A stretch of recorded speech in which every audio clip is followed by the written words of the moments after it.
Pra, tema që do të mbajmë sot është kur fryma e shenjtë ndez zemrat e të rive. Këtë temë më kanë afruar nga Zyra e Rinisë, me konsult me Atë Grigorin. Është një temë interesante, temë shumë e gjerë, e thellë, dhe normalisht ne nuk mund t'i themi do të gjitha, por do prekin disa gjëra, kuptohet. Si që thash, ne kemi një lutje të veçantë për shpirtin e shenjtë, o mbret qiellor ngushëllimtar, shpirti së vërtetës, që ndodhesh kudo dhe i mbush të gjithë thesarit mirë dhe dhuruesi jetë. Eja i qëndron ndër ne, pastrona nga çdo njollë. Kjo lutje i dedikohet shpirtit shenjtë dhe thuhet në kish në ditën e Pentikostis, që ne presim ta kremtojmë 10 ditë mbas analipsit. Sot kisha kremtoi analipsin, ngjitjen e Krishtit në qiell, pra 40 ditë mbas Pashkës dhe 10 ditë mbas analipsit, në Pentikosti ose në 50 dhjetoren ose 50 ditë, ne kremtojmë zbritjen e Shpirtit Shenjtë mbi apostujt. Dhe bëhet dhe kjo lutje që thuhet pasaj gjatë gjithë vitit. Shpirti i Shenjtë është personi i tretë i Trinisë së Shenjtë, dhe që nga dita e Pentikostis, a i gjenden në kish, jo në çdo kish, por ne themi në kishën katolike, apostolike, ortodokse, kisha është një, sepse edhe Zoti është një, por prap ne nuk e kufizojmë shpirtin e shenjtë që të shkoj ku doj, por ne besojmë se në kish ai është, si mund të themi nga gjuha njerëzore, 100%. Kisha ortodokse është hir plotë, e mbushur me hir, dhe nuk ka një vend që ka një boshlik. Si që shikojmë për shembull te kishat heterodokse, jo ortodokse. Por ajo çfarë do flasim sot është se si shpirti i shenjtë ndez zemrat e të rive, sepse ka lidhje me juve, me moshën tuaj, që duhet ta vlerësoni. Është një nga moshat më të bukura të jetës, quhet pranvera e jetës. Dhe këtu juve startoni për pjesën tjetër të jetës. Si do ta menaxhoni rinin, kjo do t'ju ndihmoj për gjithë pjesën tjetër, edhe për, si them, mesin e jetës, edhe për atë pleqërinë ose fundin e jetës. Prandaj menaxhojeni mirë, se nuk do mbeteni gjithmonë të ri. Jeta ikën shumë shpejt, ikën si ujë që rrjedh, dhe nuk kthehet më pas. Jetojmë në një kohë ku shumë të rinj ndjen të humbur, të lodhur emocionalisht, të zbrazës shpirtërisht, një kohë kaosi. Bota, edhe pse na afron shumë argëtime, por po ta shikojmë njerëzit kanë pak paqe dhe gëzim. Dhe këtë shikojmë dhe te rinia, është një paradoks, sepse të rinj duhet të jenë qenie njerëzore të gëzuara, se kanë atë risinë e jetës, kanë vizionin, kanë pritshmërinë, kanë dëshirat, kanë planet, do me thënë, është një moshë që duhet të gëzoj njeriu, si puna e mëngjesit. Të gjithë po ta shohin në mëngjes, njerëzit janë me energji, kanë një lloj gëzimi, pastaj vjen mesdita dhe tulate, vjen darka, pastaj edhe çfarë ditë e keqe thonë, i duket dita angari, sepse nuk e nisin mirë. Pra, bota na afron kënaqësi të përkohshme, por jo jetën e të vërtetë. Ky është një problem që duhet juve si të ri ta kuptoni, se po e kapët që tani do t'i shpëtoni botës së mëkatit. Jo se do dini nga bota, po botës së mëkatit, sepse fatkeqësisht bota qëndron nën të keqen, deri në ardhin e dytë të Krishtit. Dhe neve jemi si të krishterë, jemi kontravers me këtë botë. Jemi kundra botës. Por, pavarësisht në këtë errësirë shpirtërore ku sot fatkeqësisht është bota, Perëndia vazhdon të kërkojë zemra të reja, të rinjve, të cilët janë të gatshëm të digjen. Fjala të digjen, në kuptimin e keq, po të konsumohen, si ai qeriu që konsumohet, që lëshon dritë për Perëndin, të ndriçoj. Dhe kjo ka lidhje me Pentikostin, që thash ne do ta kremtojmë 10 ditë më pas, që është një nga ngjarjet më të rëndësishme në historinë e kishës dhe të njerëzimit, sepse është një ngjarje që na tregon zbritjen me fuqi të shpirtit të shenjtë, që është personi i tretë i Trinisë, është shpirti i Atit, shpirti i Birit, i cili erdhi për të qëndruar tek njerëzit, për të bërë fole brenda njerëzve. Prandaj edhe Shpirti i Shenjtë në mënyrë simbolike shfaqet si pëllumb. Jo se është pëllumb, sepse Perëndia është frymë, është shpirt, nuk ka trajt, nuk ka formë, por shfaqet i tillë për treguar se ashtu si pëllumbi është një zog dashamirës me njerëzit dhe njerëzit i bëjnë vend pëllumbit, është një zog paqësor, i bëjnë fole, ashtu dhe Shpirti i Shenjtë do të rritë tek njerëzit, të banojë në zemrat e njerëzve, të jetë pjesë e jetës njerëzore, që ta shenjtërojë jetën njerëzore, ta transformojë atë dhe ta bëjë njeriu të ngjashëm me Perëndin. Dhe që këtu në këtë botë ne të shijojmë mbretërinë e Perëndisë. Prezenca e Shpirtit të Shenjtë është mbretëria e Perëndisë në tokë. Në dhjetën e vjetër u shfaq Ati, në dhjetën e re kemi Birin dhe në Pentikosti kemi Shpirtin e Shenjtë, i cili na tregon është kapari, themi, për jetën e përjetshme, ku do të jetë një jetë e mbushur me Shpirtin e Shenjtë. Dhe Pentikostia ishte momenti ku Shpirti i Shenjtë zbriti ta me fuqi dhe zbriti mbi apostujt dhe dishepujt dhe i transformoi ata plotësisht. Ata nga njerëz të zakonshëm që ishin, u të friksuar, siç e dim në shkrimin e shenjtë, të gjithë apostujt e Krishtit, kur u kryqëzua Krishti, përveç Shën Joanit, apostullët ungjillor, të gjithë ikën nga frika. Juda e tradhtovi, vari veten, fatkeqësisht, e shkoi në ferr, sepse bëri vetvrasje.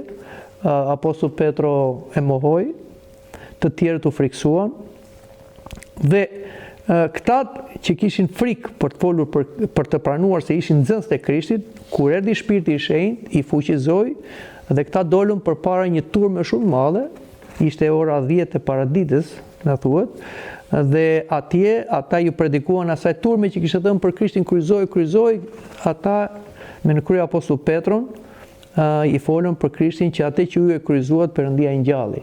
Dhe e nxitën turmën që të pagëzohej në emër të Krishtit.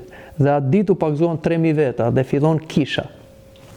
Prandaj quhet ditëlindja e kishës. Pra, Shpirti i Shenjtë erdhi për të transformuar apostujt, për t'i bërë ata dëshmimtar të guximshëm që të ndryshonin jo vetëm opinionin judaik për Krishtin, por ndryshonin gjithë botën. Aq më tepër, në atë kohë kemi një perandori romake që është simboli perandorisë së hekurt. Dhe që sundonte me hekur gjithë pothuajse vendet mes dheut, dhe që ishte një nga perandoritë më të frikshme, por që ja që 12 apostujt e mundën perandorinë romake. Nuk e mundën duke bërë kryqëzata, por e mundën në emër të Krishtit, me moralin e krishterë dhe me sakrificën e tyre. Pra, ata u transformuan. Dhe Pentikostia nuk është vetëm një ngjarje që ka ndodhur, ajo ndodh gjithmonë, në mënyrë mistike të njerëzit, dhe ne përsërisim në mënyrë periodike në kish. Do me thënë, çdo herë që festojmë Pentikostin. Por, sa herë që dikush fillon të besojë në Krishtin, sa herë që dikush nxitet të vinë në kish, ose të kryejë misterin e pagëzimit dhe të mirësjes, mbi të ka vepruar dhe ka zbritur Shpirti i Shenjtë. Pra, është një ngjarje që përsëritet vazhdimisht. Edhe juve këtu nuk keni ardhur vetë, pavarësisht se mund të dukeni sikur keni ardhur vetë, është Shpirti i Shenjtë që ka ndikuar në psiqikën tuaj, në shpirtin tuaj, në zemrën tuaj, ju ka kapur prej dore, pa e kuptuar që ju ka sjellë këtu. Sepse Zoti është ai që e tret njeriu. Njeriu duhet i përgjigjet. Por Zoti të tret pa të ndikuar ose të imponuar lirinë. Respekton lirinë tënde 100%.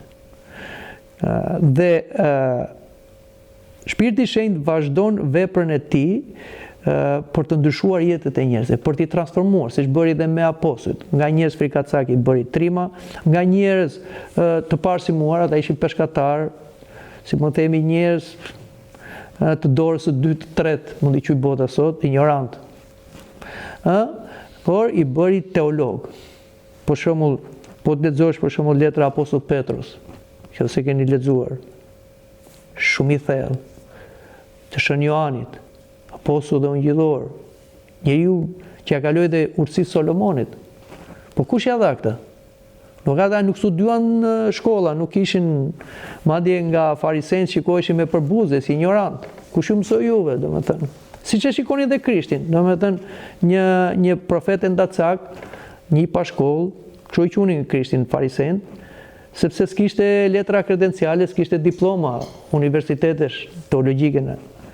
Por apostujt mësuan nga Krishti, që është mësuesi i madh dhe i vetëm, dhe nga Shpirti i Shenjtë. Si i tha Krishti, kur vi Shpirti i Shenjtë, do t'ju kujtoj ato që unë ju kam thënë. Dhe vazhdon Shpirti i Shenjtë pra të therrës njerëz, të ndryshoj njerëz, të urtësoj njerëzit dhe t'i përdor njerëzit për lavdinë e Perëndis. Zoti na do, po nuk na do vetëm si ata fëmijët e kopshit që na japi një biberon gojë dhe ne të rrim aty, të argëtohemi në atë, si quhet ai kuadrati ku rin fëmijët. Jo, Zoti na do që të na bëj bashkë punëtor. Jo sa i ka nevojë për punëtor, sepse nëse ai do kishte nevojë nuk do ishte Zot. Por ai do që ta ndaj punën e tij me ne njerëzit, që të na vlerësoj dhe të na shpërblej, dhe të na nderoj. Siç bëri me apostujt. Siç i nderon dhe bota, kanë kaluar 2000 vjet, ata nderon. Ju keni parë katedralet që ngrihen për Shën Pjetrin, Shën Pavlin, apostujt e tjerë, gjithë, edhe pse kanë kaluar 2000 vjet, ata kujtohen brez pas brezi.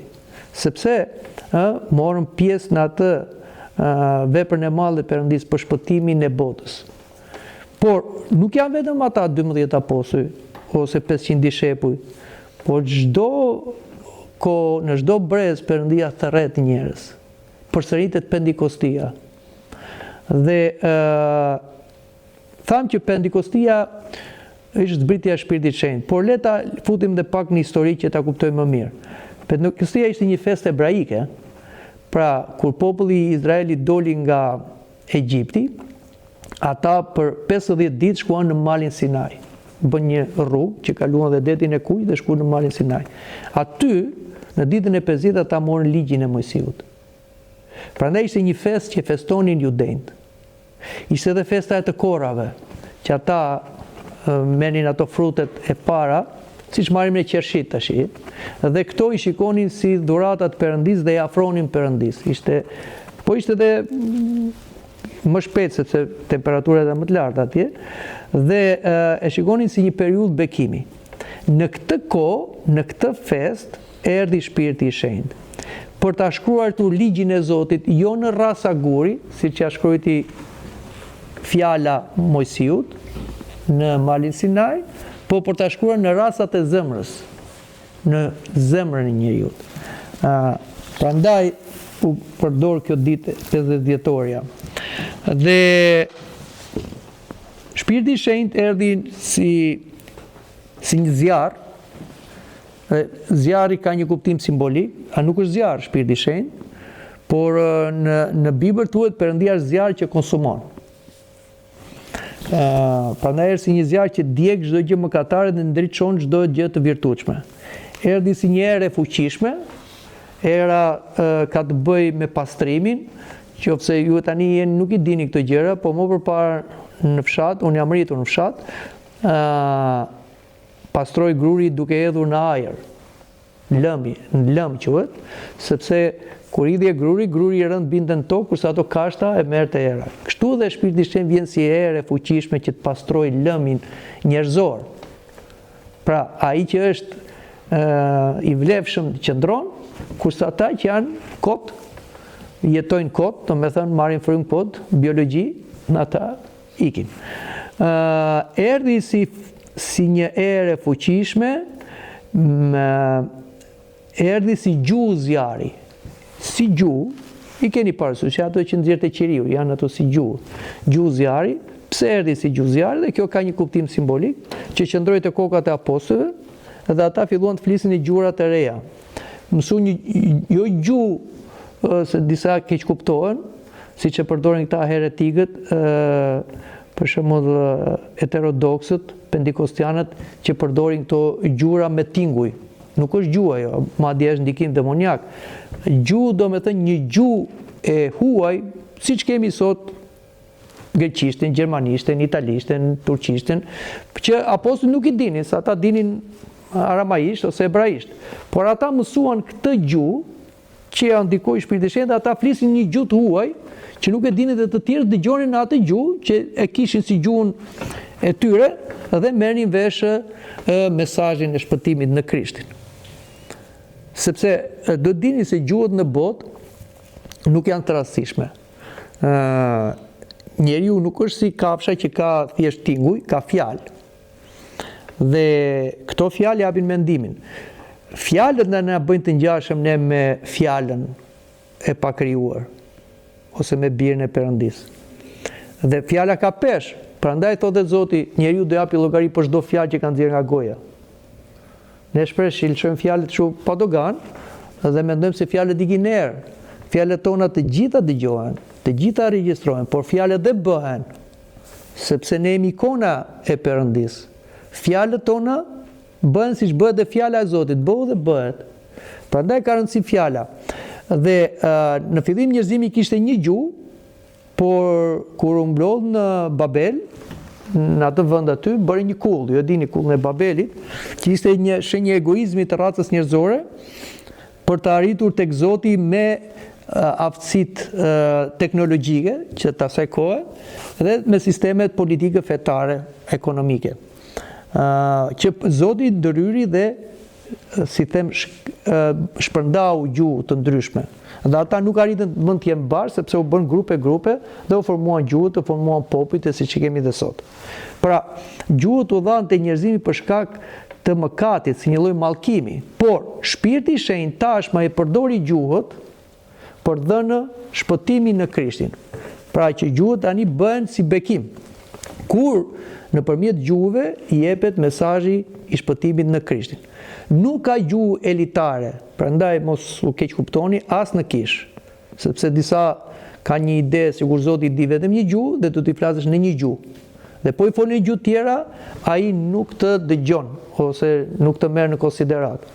Zoti i di të gjithë gjuhët dhe Zoti të dëgjon në gjuhën që ti shprehesh më mirë. Dhe Zoti të flet ty në gjuhën tënde. Se më tha njëri dikush,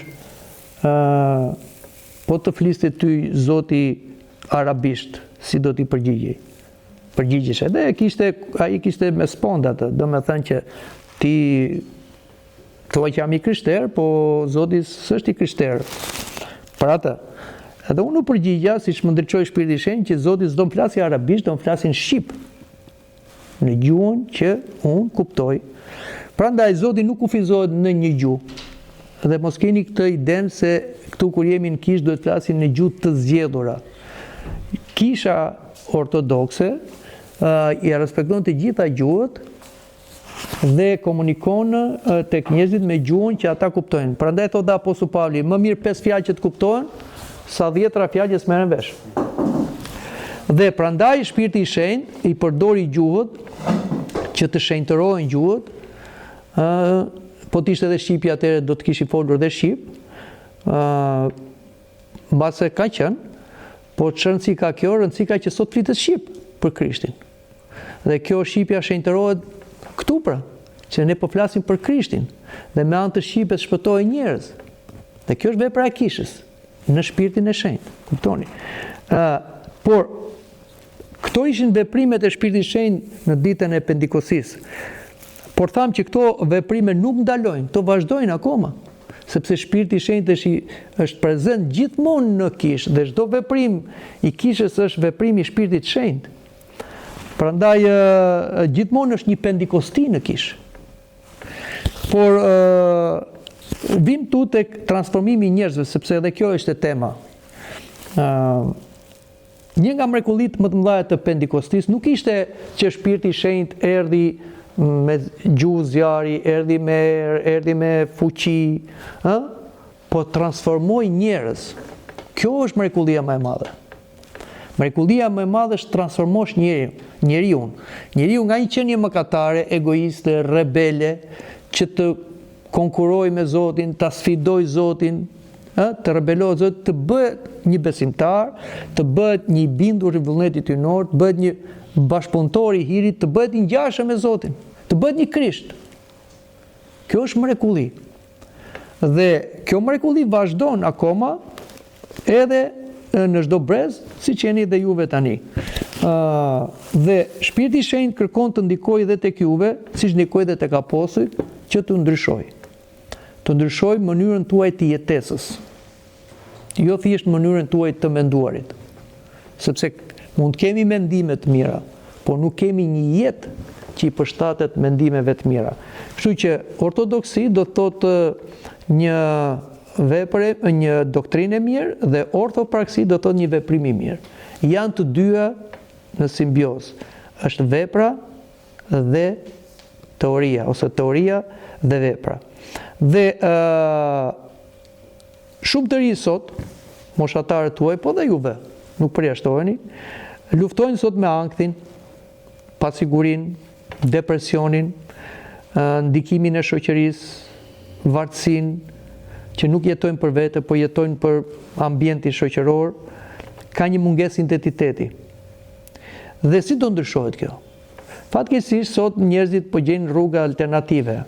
Po ca shkojnë te psikologët, ca merren me yoga, ca merren me, nuk e di, me energji universit, ca merren me narkotik, ka forma nga më ndryshme për të rregulluar këtë gjendjen e ankthit të përgjithshëm, dhe gjendjen depresive që është dhe sëmundja e këtij brezi.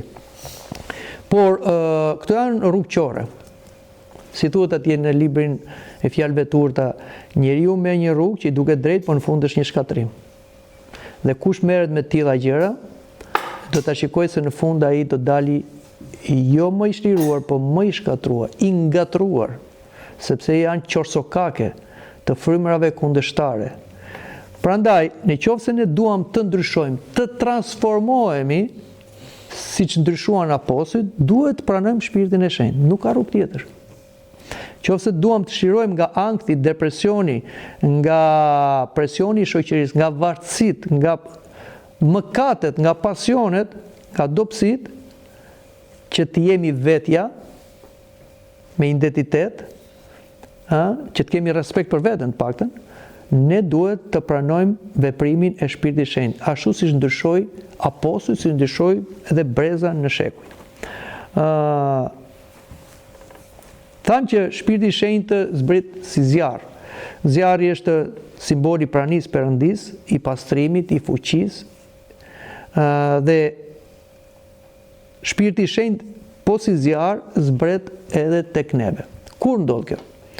Ndodh sa herë që neve kemi një mendim të mirë për Zotin, për të ardhur në kish, është ky zjarri i Shpirtit të Shenjtë që vjen, por kur neve pagëzohemi, që do thot pastrim, ndriçim, shenjtërim, është si të pastrosh një enë para se ta mbushësh me ujë ose me diçka që do ta pish.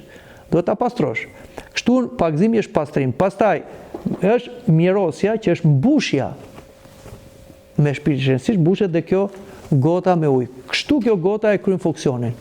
Kështu quhet gotë. Ndryshe është një send. Po kur kjo pastrohet dhe mbushet me ujë, kryen funksionin e gotës. Kështu ndodhe me njeriu. Njeriu, edhe pse mund të ketë pamje njerëzore, edhe pse mund të bëjë një jetë biologjike, kjo nuk e ndan nga kafsha. Është thjesht i kafsh, me fytyrë njeriu. Por kur njeriu pranon Perëndin dhe veprimin e Perëndis pastrohet, ndriçohet, shenjtërohet dhe mbushet me Shpirtin e Zotit, atëherë bëhet njeri. Dhe bëhet njeri i përsosur në masën e moshës së pjekurisë së Krishtit. Kuptoni? Ky është njeriu, ai që ka Shpirtin e Zotit, se bëhet Krisht. Ne vim nga Adami i parë. Adami i parë fatkeqësisht mëkatoi dhe na solli drejt vdekjes. Por kemi mundësi të bashkojmë me Adamin e dytë, me Krishtin, i cili jo vetëm na fal për mëkatet, jo vetëm na shenjtëron, pra na largon nga mëkatet, se kjo do të thotë fjalë shenjtëri, por na mbush me Shpirtin e Shenjtë, na mbush me Shpirtin e Tij dhe na bën të ngjashëm me veten. Sa ne bëhemi më të lartë se ëngjëjt. Ëngjëjt na kanë zili neve. në kuptimin e mirë. Djalli na ka nxirri në kuptimin e keq, se prandaj na lufton. Se thot, jo vetëm po më zën vendin atje ku isha unë, po këta u bën më të lartë se mua. Unë që këta i shkatrova, i shkala me këmbë, i burgosa preshekush, tani jo më dolën prej durësh, po këta mu bën Zot. Kurse anjët na nderojnë. Dhe këtë e bën shpirti i shenjtë,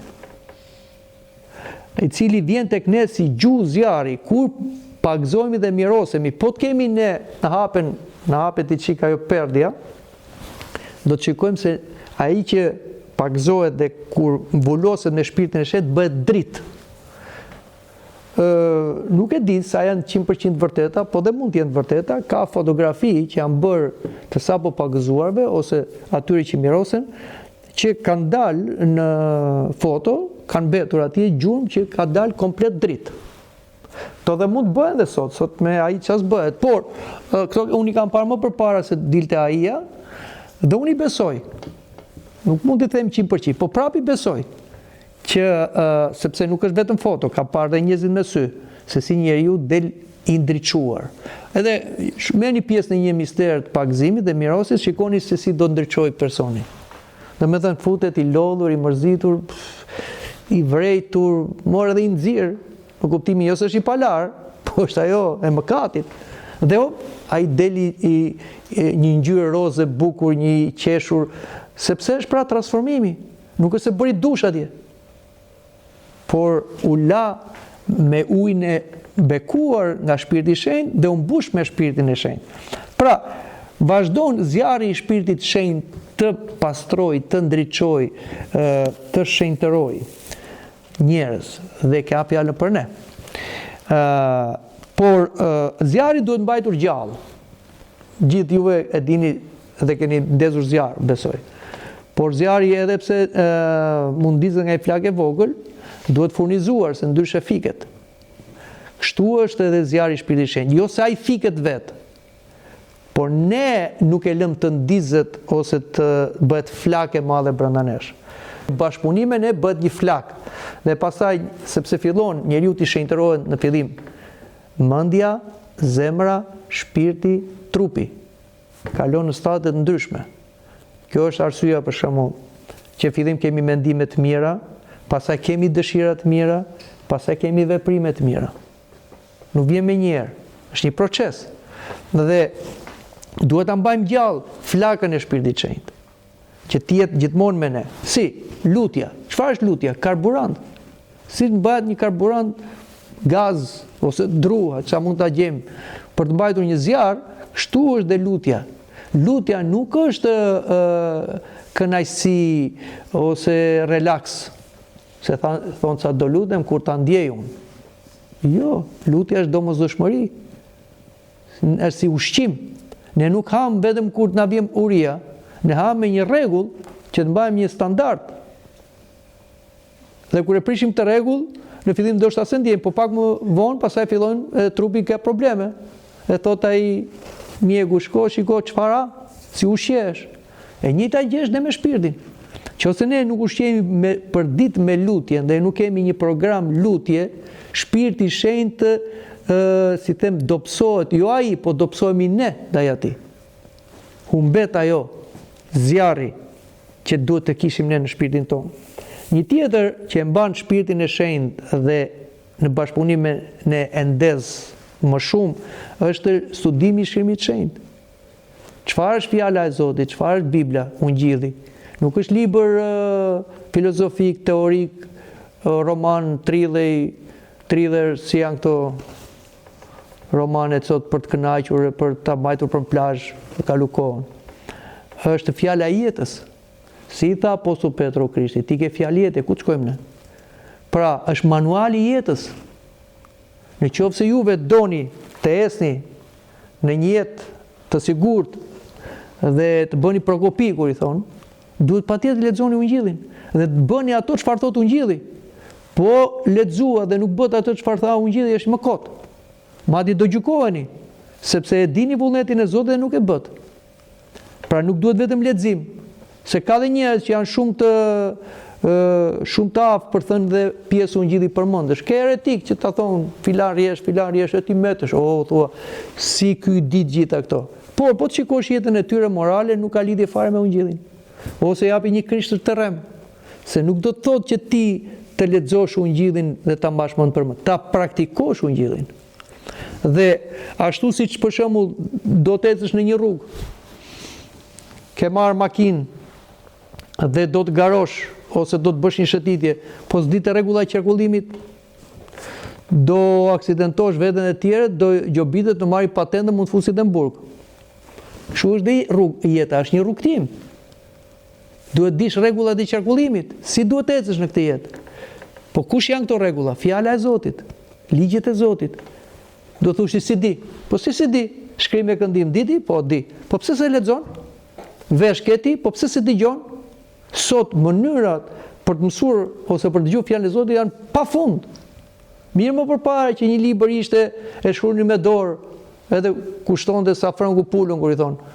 Por sot të gjithë mund të kenë një libër, të gjithë ka një tablet, të gjithë ka një celular, gjithë ka sot nuk duam, jo se s'kemi mundësi. Pra, dhe është fatkeqësi për një që quhen vetëm krishterë, flasim, se nuk po flasim për njerëz të botës, ata mund bëjnë çfarë duan. Ata jetojnë si kafsha dhe asgjë. Por një që i thot vetë si krishter, e fillon ditën duke dëgjuar horoskopin dhe nuk lexon Ungjillin. Çfarë krishteri është? Ose dëgjon lajmet e tjera, çau bë këtu, çau bë atje, merret me gjithë politikat e botës dhe s'ka lexuar një faqe shumë, gjysmë faqe A4 që shkojnë atë 2-3 minuta. Ose dhe ta dëgjosh. Jo vetëm ta dëgjosh, ka dhe interpretim. Kisha përdor gjitha format dhe metodat sot për t'ia dhënë më gati skaku të shkojë llokum në gojë fjalën e Zotit, edhe të interpretuar. Por nuk ka dëshirë, pak kanë. Ai njeri që nuk ka dëshirë të lexojë fjalën e Zotit është i vdekur shpirtërisht. Dhe tregon që nuk e do Zotin. Nëse një miku juaj ju sillte një letër dhe ju nuk e lexoni, çfarë tregon, që e doni atë? Edhe Krishti na ka sjellë një letër. Na ka sjellë një libër. Nëse ne nuk e lexojmë se hapim atë, tregojmë se nuk e duam Krishtin. Vetëm kur kemi hap për Krishtin, pastaj bëhet si ai numri i 129, që janë ato numra urgjencës. Po Krishti nuk është ambulanca. Që kur të bish ti në hall e të marrësh e të biesh dhe thot po jam këtu. Zoti vjen. Po në herë ke shku shumë larg se as ambulanca nuk bën ndërmarr.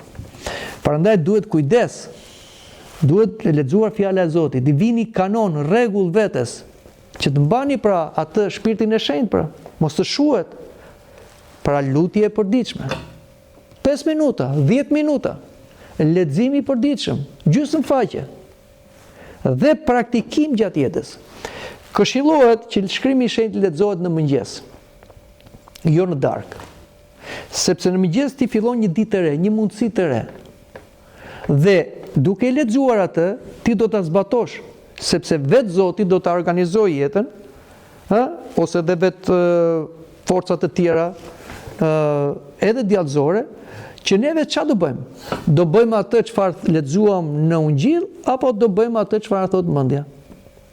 Pra, është një kod, është një rregull qarkullimi, kod rrugor për jetën tonë. Duhet ta dish pra që mos gabosh. Dhe po bër atë çfarë tha Zoti të tha në Ungjil, dole fituar. Dole fituar. Këtë kam eksperiencë personale. Edhe të gjithë ata që janë serioz në besim. Adhurimi. Përveç leximit, lutjet, leximi, kemi adhurimin. Kishërimi që i themi. Duhet marrësh pjesë në kishërim. Nuk vim tu në kish, në ndërtesë, ku vim në teatr, në kinema për të argëtuar. Jo. As në shtëpinë e priftit nuk vim tu. Jo. Se ka dhe disa thonë, nuk shkoj të ajo kishë atje me atë priftin, unë shkoj mirë ose atje. Nuk po shkon, nuk po i bujt priftin në shpitit, i po shkon në kishën e Zotit ose në kishën që mban emrin e shenjtori. Dhe klerikët janë shërbëtor, ka krye shërbëtor, ka dhe shërbëtor, gjithë janë shërbëtor të popullit Zotit. Por ti po shkon në shtëpinë e Perëndis. Për kë? Për takuar Zotin, pra jo njëri tjetrin. Ne ndonjëherë lëm kishë vend takimi për veten tonë. Po bëjmë gabim, jo se s'do takojmë me njëri tjetrin, po do takojmë me Zotin. Si takojmë me Zotin? Nëpërmjet lutjes, nëpërmjet adhurimit dhe nëpërmjet mistereve. Ky është bashkimi me Krishtin. Sa u pagëzua me Krishtin në veshëm aleluja, bashku me vdekjen e tij dhe me ngjalljen e tij. Pra është pagëzimi, mirosja që është marrja e Shpirtit Shenjtë, kungimi që marrësh trupin dhe gjakun e Krishtit. Po si bëre këto, si do mbash ti Shpirtin e Shenjtë brenda vetes? S'ke pra, nuk e sinergji. Dhe largohet. Bindja ndaj Perëndis. Bindja ndaj urdhëresave të Zotit. Zoti do bindje. Jo se Zoti është egoist, që do bindeni ju se kështu e them unë. Por ai që thot Zoti është e mira absolute, nuk ka të mirë tjetër. Zoti nuk e kërkon bindjen për vete, e kërkon bindjen për ne. Se ndryshe nuk ka. Ju jeni të ri, po kur të bëheni prindër do ta kuptoni çdo me thënë bindja. Kur është një fëmijë vogël i paditur, ti thua mos e bëj këtë. Sepse një prind që ke dituri, ke eksperiencë, ke dashuri, dhe di që fëmia po të shkojë atje, po të preku atë ose atë, do të dëmtohet dhe ti thon mos. Pse bën të mos? Fëmijët i duket fjala mos e prindit i duket një tirani. Dhe rebelohet. Por për prindit është jetë për fëmijën. Prandaj dhe prindi këmbgul në mos. Ndonjëherë dhe qorton, se mos të rrezikohet pra. Fëmia, kështu dhe Perëndia kur thot mos gënje, mos vidh, mos thyej kurorën, mos ki bashkëjetes pa kuror, e tjera, mos lakmo, mos të duket to mos. Çfarë bën mos kështu? Në busi burg jeta, po jo më këto janë për liri. Liri pra i mos i bëj këto sepse këto ta prishin jetën. Prandaj duhet bindja. Dhe duhet dhe shoqëri me besimtarët. Nuk ka, thuhet një shprehje, nuk ka të krishterë të vetmuar. Një krishter nuk është i krishter. Pse? Ne jemi pjesë e trupit të Krishtit. Ashtu si një trup ka shumë gjymtyr dhe gjitha ose ka shumë qeliza që merren me njëra tjetrën dhe bëjnë atë që quhet trup, edhe ne jemi trupi i Krishtit. Ai është koka e këtij trupi, ne jemi trupi me gjymtyr të ndryshëm, me funksione të ndryshme, që të gjithë kemi vlerën tonë, si ai gishti i vogël i këmbës dhe ai qimja e flogut. Të gjitha janë funksionale dhe kanë vlerë. Dhe të gjithë ne kemi nevojë për njëri tjetrin. Shpirti i Shenjtë ndan dhurata. Çdo kush nga ne ka një dhuratë.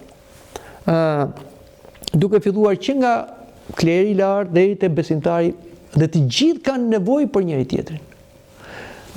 Dhe prandaj ndihmojnë që ta mbash energjinë, sepse ndihmojnë, është sikur po shkon në një rrugtim, edhe gjitesh për diku, u rrëzu dikush. Po ke një shok, ke një mik që të ngre.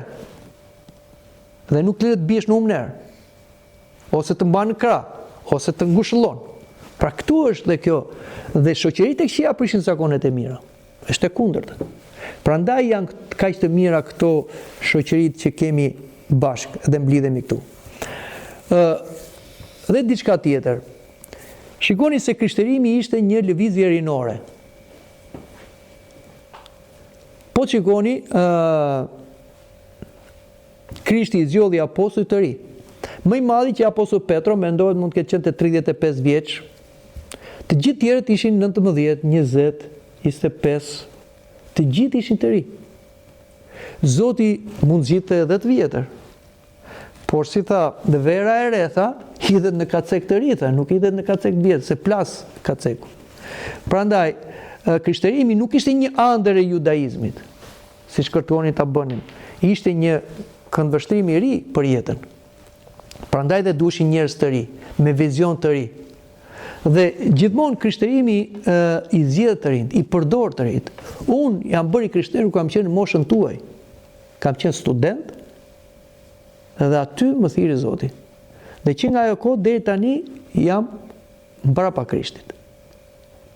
Dhe shumë nga të tjerët që ju i njihni këtu, që janë dhe në kishë sot dhe janë në pozita drejtuese, janë ka qenë të ri kur i thiri Krishti.